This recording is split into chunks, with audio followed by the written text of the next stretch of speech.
La vidéo à la demande, oui. C'est un outil de mémoire, de remémoration aussi, de revisitation. C'est un outil effectivement de résistance à la connerie, il faut le dire, ambiante, elle est épaisse. C'est un outil, si on le veut, si on le désire, de projection aussi, de prospective. Parce que rien n'empêche à un moment donné de rêver à travers un texte, de le proposer à la rêverie d'un film futur. Vous voyez, je pense qu'il faut...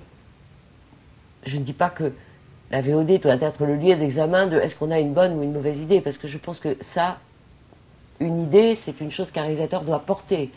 Et elle paraît toujours mauvaise à certains, puisque si elle paraissait bonne, et quand elle paraît bonne, souvent c'est dangereux. C'est parce qu'elle est dans, elle est ce qu'on attend dans le marché.